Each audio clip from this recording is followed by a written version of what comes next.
Terima kasih Ustaz Arsal. Jadi kita sebenarnya harus mendalami bahwa ratusan purnawirawan jenderal ini seharusnya sudah duduk manis di rumah memikirkan akhiratnya masing-masing. Tetapi tiba-tiba berembuk membuat pernyataan seperti ini yang viral di mana-mana. Lantas kemudian kita tiba-tiba bertanya, mana mahasiswa? Mana LSM? Mana tokoh-tokoh kritis yang selama ini mengkritisi bangsa ini? Artinya apa? Dengan turunnya Dewan Jenderal ini, berarti memang negara sudah dalam keadaan genting. Negara memang sudah tidak bisa lagi kita lihat sebelah mata. Karena tidak barusan terjadi selama ada NKRI, ratusan jenderal turun rembuk untuk memberi masukan kepada Presiden terkait dengan hiruk pikuk permasalahan bangsa hari ini. Nah, para jenderal ini bukan jenderal-jenderal biasa. Semua pernah menduduki jabatan penting di Republik. Dan yang diusulkan ini juga sangat aktual. Olehnya itu, kita kenal Parepare ini selalu jadi pemantik gerakan nasional. Kalau kita mengharapkan dari Majelis Nasional, kayaknya sulit. Karena di sana dari 9 presidium, 8 itu adalah politisi, anggota DPR, 1 jadi pengusaha. Itu pun juga politisi. Kepentingan terlalu banyak. Sehingga kita memulai dari Parepare, dari golongan ormas sipil, untuk memantik yang lainnya. Supaya apa yang digaungkan oleh para jenderal ini tidak hanya menjadi bagian dari jenderal ini, tetapi akan menjadi bagian dari seluruh rakyat Indonesia, sipil dan TNI. Karena kalau kita berbicara sipil atau TNI, maka tokohnya kan masih ada Pak Tri Sutrisno. Kalau kita berbicara sipil, masih ada Pak Emil Salim. Dan semua ini sudah ada komunikasi untuk bagaimana memandang Indonesia baru ke depan. Tentu dengan memperbaiki hari ini. Dia sadar sebenarnya, para jenderal ini sadar bahwa apapun yang dia sampaikan, mau diterima atau tidak, itu dia tidak punya kekuatan apa-apa. Tetapi para sepuh ini sudah mengatakan bahwa ketika nanti selesai tembakan salvo, pertanyaan malaikat kepada saya sudah jawab bahwa saya sudah memberi masukan. Dia sudah lolos di situ. Olehnya itu kita perlu memberi support, memberi dukungan bahwa bukan cuma 200 jenderal, tapi ada ratusan, bahkan jutaan masyarakat intelektual NKRI ini yang juga sama dengan apa yang dipikirkan oleh para jenderal ini. Olehnya itu, Parepare ini akan menjadi pemantik, akan diikuti nanti oleh beberapa kami-kami lain di daerah, ya, maupun di wilayah, dan juga bahkan diikuti oleh ormas-ormas lain di luar HMI, di luar KAHMI.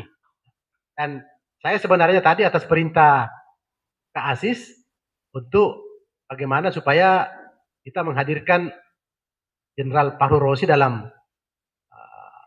acara ini walaupun lewat Zoom. Tapi sebelumnya saya sudah WA bahwa kami dari masyarakat intelektual mantan aktivis Sulawesi Selatan mendukung penuh 8 pernyataan tersebut. Dan dia balas terima kasih. Berikutnya ada saran dari Kak Asis, dari Andi Arsal, bahwa mungkin bagus kalau kita sampaikan lewat Zoom. Saya WA dari kemarin sampai sekarang belum dibalas. Karena mungkin biasa di Jakarta kan kalau musim libur itu semua dimatikan HP. Semua pada libur, urus keluarga. Tapi yang pasti ketika misalnya kita sudah membuat pernyataan, pasti akan kita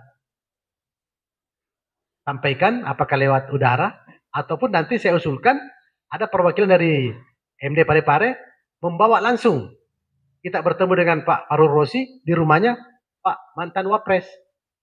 Ini lebih menggelegar lagi nih Parepare. Digeruduk lagi kita geruduk lagi nih. Artinya apa?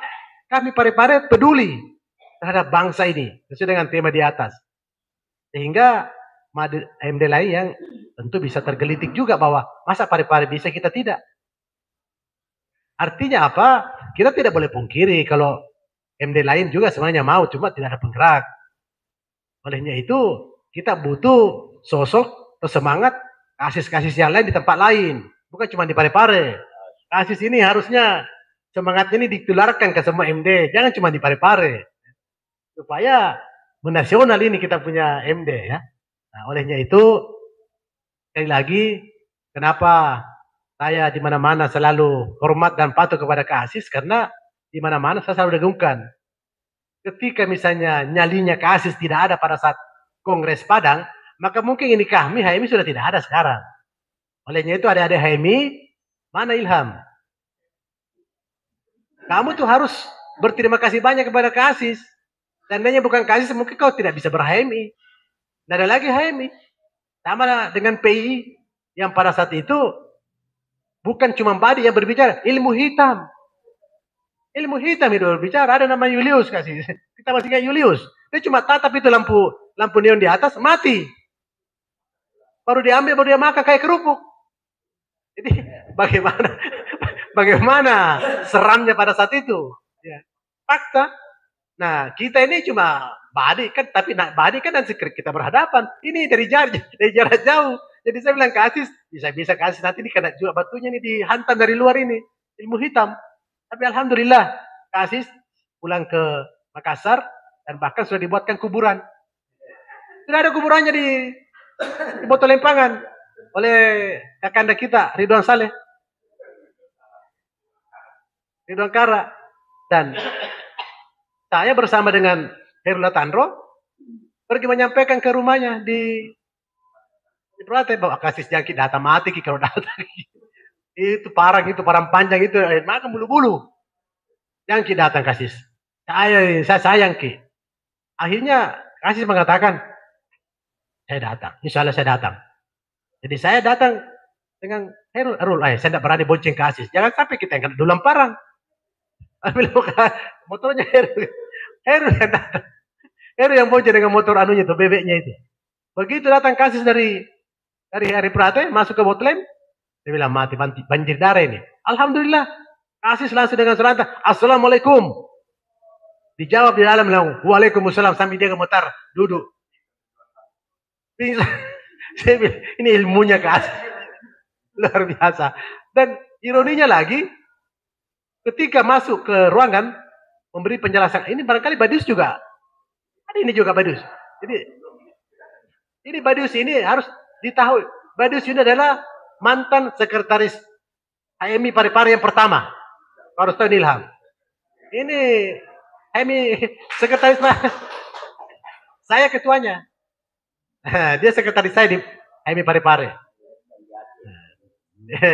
Nah, ketika 87 kita kongres di Aceh. Ketika Kasis menjelaskan yang tunggal, kan semua di luar mengatakan nanti kita babat di forum. Kasis menjelaskan kurang lebih 30 menit barangkali itu.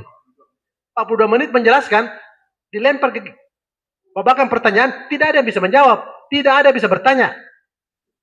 Langsung Kasis, kalau begitu saya balik, waalaikumsalam warahmatullahi wabarakatuh, pulang. Nanti setelah mereka Kasis pulang, kenapa begini tadi? Kenapa tidak ada yang menjawab? Kenapa begini? Saya bilang, apa lagi? Tidak ada nih Kasis. Ini sejarah yang selalu ungkap. Kenapa selama ini kita selalu hormat sama beliau? Karena kalau beliau tidak punya nyali, tidak tahu bagaimana ini HMI hari ini. Ya. Dan pada saat itu, memang Kasis dibully bahwa Kasis sudah tergadai dibeli. Tunggu Kasis akan beli rumah mewah, beli mobil mewah. Ya. Tapi sampai sekarang kita lihat, dia cuma tinggal di BTN. Nah itu pun ya hanya jadi guru di Rapang kemarin dengan motor buntutnya. Ya. Dan kita Basra pertama di sini di STM Pembangunan, saya di rumahnya, karena saya sebagai steering, di rumahnya kos. Dan saya masih sering di kamar itu sering saya dengar Kasis dan Keces bertengkar. Ikan apa lagi dibeli karena tidak ada uang. Saya bilang tidak usah pikir ikan penting, walaupun nasi saya yang penting. HMI cabang Parepare bangkit. Dan ini sampai sekarang. Tidak ada pokoknya. luar biasa. Nah ini saya bilang, bagaimana juga mungkin ini harus kita sadari bahwa ya, semangat seperti inilah yang kita mau wariskan kepada adik-adik, bahwa kalau hanya sekedar membuat dukungan kepada para jenderal, tidak ada artinya dibanding dengan semangat kita pada saat bertarung untuk mempertahankan HMI di depan asas tunggal.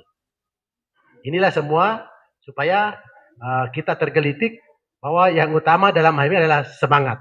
Makanya saya ingin menyentil sedikit apa yang disampaikan tadi Dinda Ucu. Kenapa idealisme itu ada? Kenapa di dalam tafsir 7 HMI itu bukan terwujudnya insan akademis, bukan terciptanya insan akademis, tapi terbinanya. Terbinanya. Karena kalau terwujudnya, setelah terwujud selesai urusan. Kalau terciptanya, serta tercipta, habis. Tapi kalau terbinanya, tidak ada selesainya. Sampai dunia kiamat kita akan selalu membina. Terus ada pembinaan. Makanya itu terbinanya insan akademis.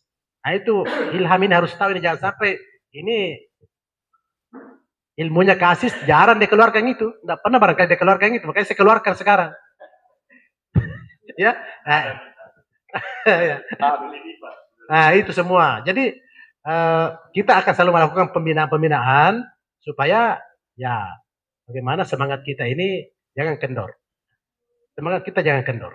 Apalagi di Parepare saya lihat ini luar biasa keaktifannya. Dari pemantauan saya khusus untuk Susel, ini kami Parepare paling aktif setelah Makassar. Paling aktif setelah Makassar. Tidak bisa dipungkiri. Ya. Nah olehnya itu jaga kita punya silaturahmi, jaga kita punya soliditas, khususnya kepada senior dan juga kepada adinda-adinda, jangan sampai terputus. Saya dengar laporan tadi bahwa adik-adik HM ini kayaknya kurang komunikasi dengan para senior. Kayak ada jarak dengan senior. Itu tidak boleh terjadi, Ilham. Tidak boleh. Kau dimarahi kemudian apa itu karena kau disayang. Tidak ada. Jadi HM itu tidak boleh ada jarak dengan seniornya. Nah itu tadi dibilang Ucu, bagaimanapun hebatmu wali kota, gubernur, kalau ketemu seniornya tetap dia hormat. Karena kenapa? Keterlibatan pada saat perkaderan. Ya. Tidak mungkin kita begini kalau bukan jasa-jasa pada senior. Pada saat perkaderan, mungkin juga doanya. Itu harus kita tahu. Nah sehingga inilah yang harus kita pelihara di HMI yang tidak dimiliki oleh ormas lain. Yang pasti pernah Pak Agung Gumelar ini pada saat pandam di Sulsel, dan itu kasdatnya ini Pak Fahru Rosi. Dia sampai mengatakan, bagaimana caranya HMI ini bisa hidup? Dari mana sumber dananya? Tiap hari mengadakan basic. Dia tidak pernah pikirkan bagaimana ini, dari mana ini. Nah akhirnya dia mengatakan bahwa sebenarnya dari segi perkaderan, dari segi soliditas, HMI lebih bagus daripada TNI. Dia sampaikan seperti itu. Nah olehnya itu banggalah kalian, pelihara ini. Pelihara ini kita punya himpunan. Jangan sampai diobrak-abrik. Karena kenapa? Musuh utama kita adalah komunis. Jangan sampai pengaruh-pengaruh komunis sudah ada di antara kita yang mengadu domba, yang sengaja ingin membuat kehancuran daripada bangsa ini, justru kita tidak paham pola-pola komunis. Untuk itu, waktu kita bergerak kemarin, hanya satu musuh HMI, itu komunis. Jangan sampai sekarang ini, komunis gaya baru menghancurkan HMI. Harus dipahami itu, Dinda ya. Jadi poinnya itu pahami dan cermati etika sekaligus metodologi gerakan komunis. Kalau tidak hancur. Ya. Kami ini sudah uzur. Kalian yang harus menjembatani ini. Saya kira demikian, Ustaz Ersal, Kasis. Demikian kita lanjut untuk membuat pernyataan kepada dukungan Jenderal prajurit TNI untuk kita sama-sama bergerak untuk Indonesia yang lebih berperadaban ke depan. Billahi taufiq wal hidayah. Assalamualaikum warahmatullahi wabarakatuh. Jadi bagaimana tekniknya berdiri kan bagus kalau latar belakangnya.